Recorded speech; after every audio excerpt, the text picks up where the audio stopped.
Цените во Македонија вртоглаво растат, а токму поради тоа над 400.000 граѓани, од кои 120.000 се деца, живеат на прагот на сиромаштија.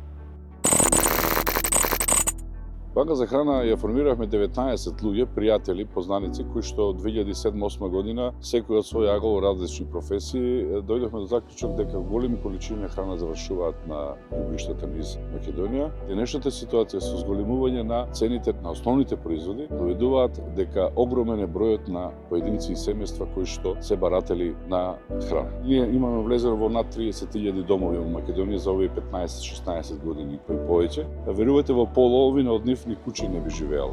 Во какви услови живеат?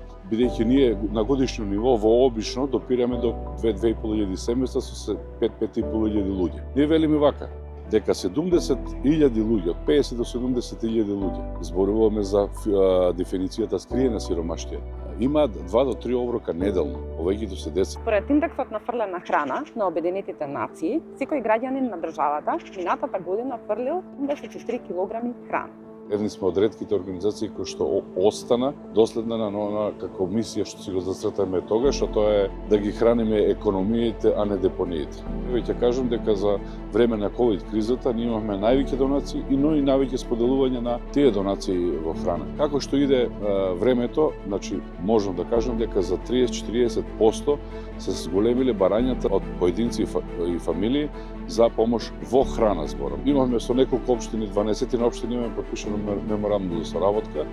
Најактивни беа во последните години општина Центар и општина Кавадарци, каде што Битола, може да кажам Охрид, Делчево, општини кои што го разбраа системот на банкарство со храна, можеби не до крај, но целта на тие меморандуми е да ги натераме општините и локалните институции преку Центар за социјална работа да не ги достава списоците за крајните корисници. Бидејќи ние не сме комисија да одредуваме кому треба помош. Што можеме да направиме за да го смениме сето ова?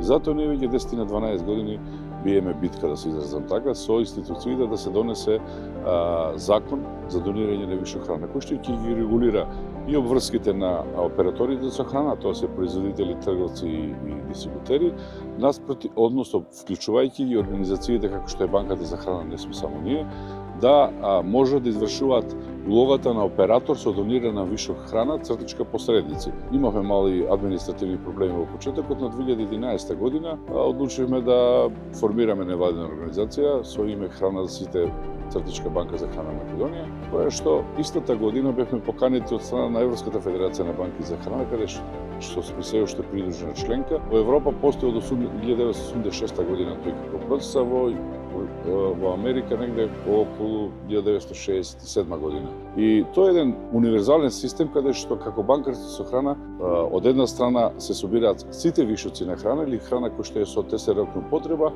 преку одреден систем таа истата храна ја доспева до оние корисници на кои што им треба.